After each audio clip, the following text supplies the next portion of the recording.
ये है महाराष्ट्र का सम्राट फुलकेशिन टू, जिसको हम सदैव ऋणी होना चाहिए।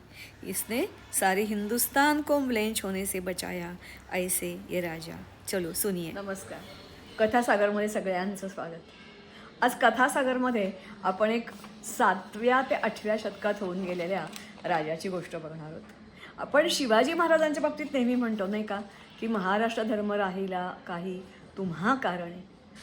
महाराष्ट्राचे भूषण असे हे शिवाजी महाराज।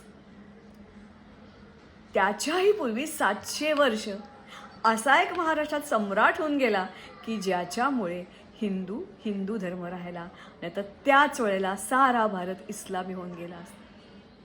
भारत तर त्याला विसरलाच, पण नाशिक ही ज्याची उपराजधानी होती असा चालुक्य घराण्याचा पुलकेशी राजा याला आपण विसरलो। हा राजा नाही, हा सम्राट होता कारण याच्या राज्याच्या सीमा गंगा यमुना खोऱ्यापासून पार खालती कन्याकुमारीपर्यंत पोचल्या होत्या। पूर्व किनारा, समुद्राचा पश्चिम किनारा, सगळा दक्षिण भारत यांनी व्यापला होता असा हा सम्राट पुलकेशी राष्ट्रकूट घराण्याचा। याची कथा आणि यांनी हा हिंदू धर्म वाचवला असं का आपण म्हटलं जातं त्याला इतिहासात, ते आज आपण बघण्याचा प्रयत्न करणार आहोत। त्याच्याविषयी आणखीन काही थोडक्यात माहिती महत्त्वाची घेण्याचाही प्रयत्न करणार आहोत। तुम्हाला सगळ्यांना आता पाठ झालं असेल की 715 मोहम्मद बिन कासिम आला आणि सिंध त्यांनी ताब्यात घेतला। सिंधचे काय हाल झाले हे सगळ्यांना माहिती आहे। राजाला रस्त्यातून फिरवलं गेलं, तो आत्महत्या त्यांनी केली, त्याची बायको आणि मुली पळवल्या गेल्या, सगळी देवळं पाडून टाकली गेली, असंख्य लाखो लोकांची कत्तल केली, अनेक बायकांना कंपल्सरी त्यांच्याशी निकाह करायला लावला, कित्येक लोकांना ते गुलाम म्हणून त्यांच्या राज्यात घेऊन गेले। आता ह्या विजयानंतर त्यांचं आणखीन काय म्हणूया बळकट झालं आत्मविश्वास, आणि मग त्याने पुढे सरकायला सुरुवात केली। हे सगळं घडत होतं तेव्हा बाकीचे जे आजूबाजूचे राजे होते ते शांत बसले नव्हते। त्यांच्यात आपल्याला नक्की पुरावा किंवा पत्र अशी काही फारशी उपलब्ध आहेत असं नाही, पण हा पुलकेशी राजा त्याच्यात नवसारी त्यांनीच गाव जे स्थापन केलं होतं त्या नवसारीमध्ये शिलालेख आढळले आणि त्याच्यावरून मग ह्या पुलकेशी राजाचा शोध लागला। हा जसा पुलकेशी होता तसं काश्मीरमध्ये ललितादित्य नावाचा एक मोठा राजा येऊन गेला। उत्तरेमध्ये त्यावेळेला विक्रमादित्य 2 होता, इकडे दंतीदुर्ग होता, बाप्पा रावळ हे होते आणि असे असंख्य राजे। त्यांनी ठरवलं की हे जे नवीन आक्रमण आहे हे प्रचंड भयानक आहे, साऱ्या भारताला, धर्माला, आपल्या संस्कृतीला सगळ्याला नष्ट करायला हे आलेलं आहे। कारण त्यांनी म्हणून डिक्लेअर केलं होतं, कारण त्यांचा नेता जो होता तो होता खलिफा। नुसतं संपत्तीसाठी किंवा राज्यविस्तारासाठी हे आक्रमण नव्हतं, तर अख्खा भारत दीन करण्याचं स्वप्न बघून ही सगळी पलटण निघाली होती। हे जे मी आत्ता तुम्हाला म्हणते हे जे युद्ध आहे त्याला नवसारी युद्ध म्हटलं जातं। हे नवसारी युद्ध माही नदी जी आहे त्या माही नदीपर्यंत ही सगळे तुर्क, अफगाण, नंतर त्यांनी मधल्या काळामध्ये मग सौराष्ट्रामधला काही भाग, बराच भाग असा गंदी गंगा यमुनाच्या ह्याच्यामध्ये तो बेल्टमध्ये त्यांनी घेतला होता, ताब्यात घेतला होता आणि माही नदीपर्यंत येऊन पोचले। हा जो पुलकेशी होता तो आणि इतर राजे यांनी एक पक्की योजना आखली आणि मग असं ठरवलं या आक्रांत्यांची बलस्थानं कोणती आहेत? घोडेस्वारी, प्रचंड मोठं संख्यादळ, दुष्टपणा, कावेबाजपणा, माणसं फोडणं आणि नाश करत येणं की ज्याच्यामुळे लोकांच्या मनात एक प्रकारचा घबराट आणि भीती तयार व्हावी। आमच्या हिंदू राजांची बलस्थानं काय होती? आत्मविश्वास होता, आपला धर्म, आपली देवळं, देवदेवता, सांस्कृतिक धरोहर यांच्याबद्दल कमालीचा अपरंपार अभिमान होता। सत्याची बाजू यांची होती, आपलं स्वतःचा बचाव करायचा आहे, मात्र नेहमीच्या पद्धतीने जी युद्ध खेळली जातात त्या पद्धतीचा अवलंब केला तर आपल्याला विजय मिळणं अशक्य, कारण त्यांची बरोबरी करायची, ज्यांच्याशी युद्ध खेळायचं जशास तसं उत्तर दिलं पाहिजे। त्यांनी माही नदी ह्या पार करून दिली। याचं नेतृत्व कोण करत होतं? तर त्यावेळेला सिंध त्याचा जो एक त्यांनी नेमला होता, काय म्हणूया आपण त्याला, सेनापती नेमला होता, देखरेख करायला नेमला होता, तो याचं नेतृत्व करत होता. प्रचंड मोठ्या संख्येने हे माही नदी पार करून पुलकेशीच्या राज्यामध्ये शिरले. पुलकेशीच्या राज्यामध्ये त्यांनी त्याला शिरून दिलं आणि मग सगळ्या राजांनी मिळून, मगाशी म्हटलं तसं, या सगळ्या राजांनी मिळून त्याला घेरलं, त्या फौजेला घेरलं. आणि अर्थातच यांच्याकडे आणखीन एक होतं की जे तुर्कांकडे नव्हतं, ते म्हणजे हत्तीदळ. जवळजवळ 860 हत्तींचं दळ होतं. हे सगळे हत्ती प्रशिक्षित होते. त्यांच्या सोंडेला अतिशय धारदार आणि वेगवेगळ्या प्रकारची शस्त्र बांधलेली होती. त्यांना प्रचंड दारू पाजली गेली. आणि मग ह्यांच्या शिबिरावर आता एक्झॅक्टली युद्ध कसं झालं ते अजूनपर्यंत मला सापडलेलं नाही आहे. तुम्हाला जर कळलं, सापडलं तर जरूर तुम्ही या, कारण मी इतिहासाची विद्यार्थिनी नाही.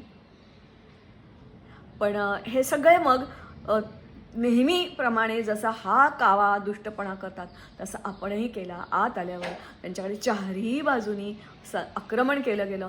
सुरुवातीला हत्तीदळ मागे ठेवलं गेलं, फक्त घोडदळ आणि पायदळ पुढे गेलं आणि त्यांनी मग कापाकापीला सुरुवात केली. पाठोपाठ गजदळ आलं आणि गजदळाने तर हाहाकार केला. अनेक हत्तींच्या पायाखाली हे सगळे आलेले लाखोंच्या संख्येने, मोठी संख्या, ते सगळे तुडवले गेले. त्यांच्या सोंडेनी जे काही हत्यारं होती त्यांनी कापले गेले. काही दिवस हे युद्ध चाललं आणि अक्षरशः आलेल्या माणसापैकी एकही माणूस त्यांच्या राज्यात जिथून ते आले होते, जिथून त्यांना आदेश मिळाला होता, तिथे परत जाऊ शकला नाही. याचा परिणाम असा झाला की पुढे जे आक्रमक तुर्क आणि अफगाणी येत होते ते रोखले गेले आणि हिंदुस्थान हा हिंदुस्थान राहिला. अर्थातच त्याच्यानंतर प्रत्येक राजाला त्यांच्या राज्यात स्वागत केलं गेलं. वेगवेगळ्या प्रकारच्या त्यांना पदव्या दिल्या गेल्या.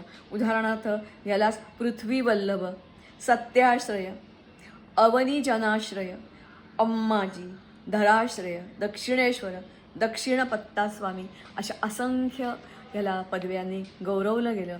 असा हा चालुक्य घराण्याचा राजा पुलकेशी II.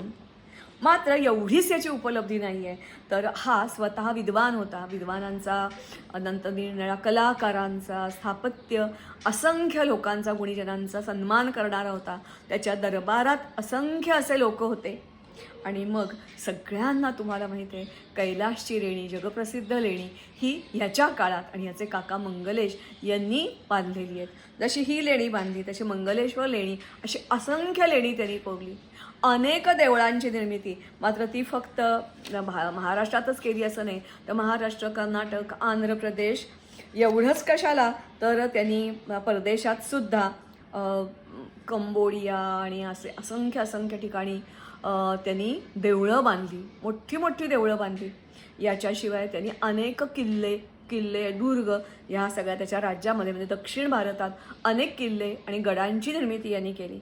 याच्याशिवाय सगळ्यात महत्त्वाचं म्हणजे यांनी आरमार उभारलं. हे आरमार दोन्ही प्रकारचं होतं, लढाई करणारं, आणखीन साधं माल वाहतूक करणारं. कारण याच्या राज्याला यांनी पूर्व आणि पश्चिम किनाऱ्यावर अनेक बंदरं विकसित केली होती आणि या बंदरामधून असंख्य प्रकारचा माल अगदी आफ्रिकेपर्यंत आणि इकडे युरोपपर्यंत जात होता, मध्य आशियापर्यंत जात होता आणि तिकडून माल भरभरून आपल्याकडे येत होते.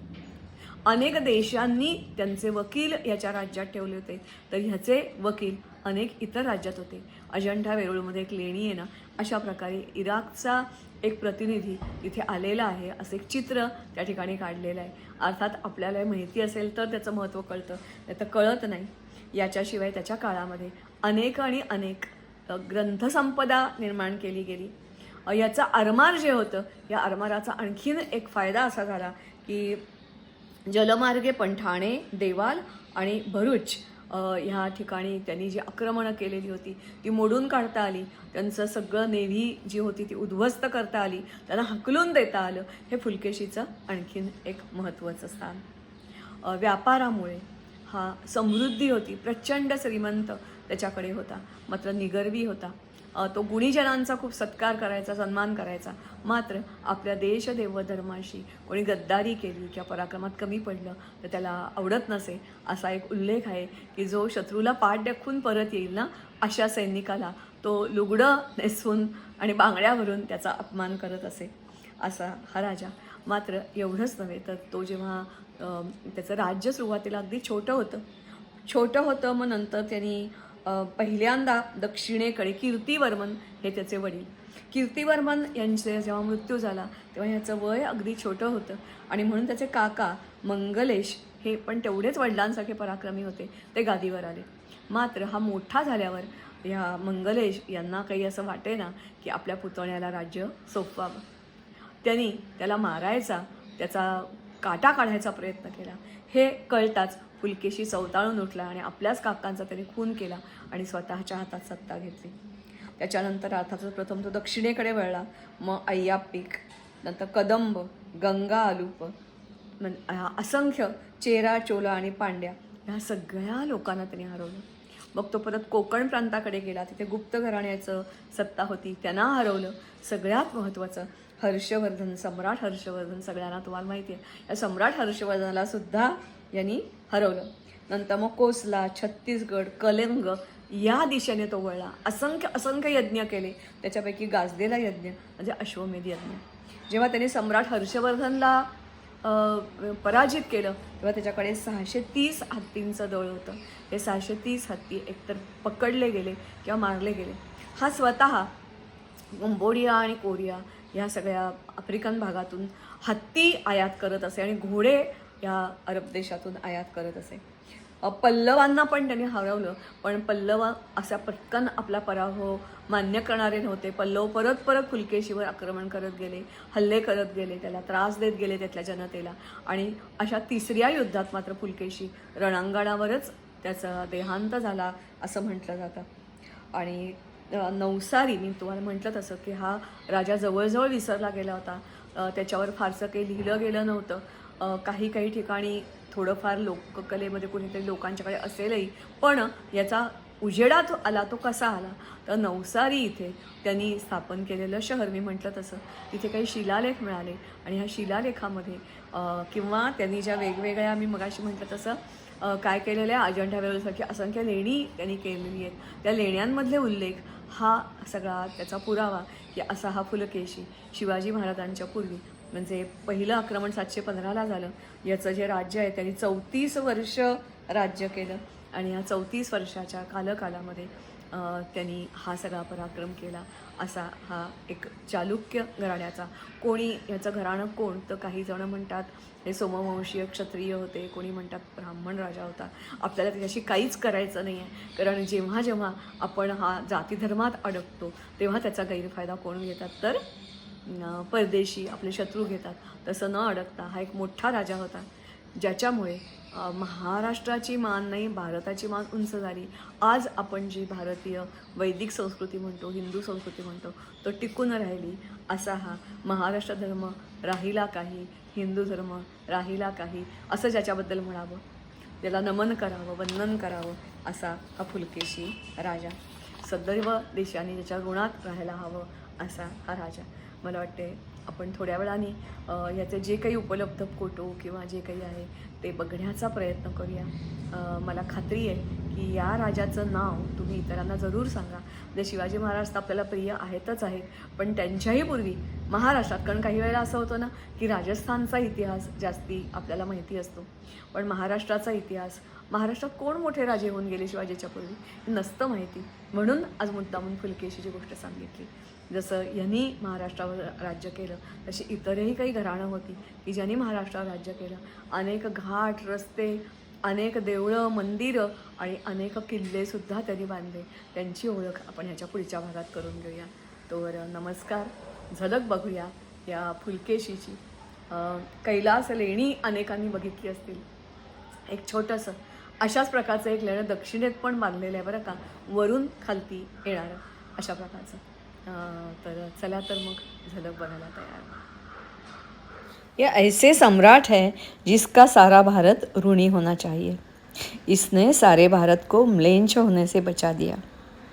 माही पार करके जब ही तुर्क आ गए तो इसने दंती दुर्ग, नागभट्ट एक, ललितादित्य, मुखोपाध्याय ऑफ कश्मीर, सारे राजा एक हो गए.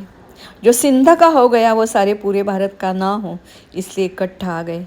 पहले पायदल और बाद में गजदल का प्रयोग किया.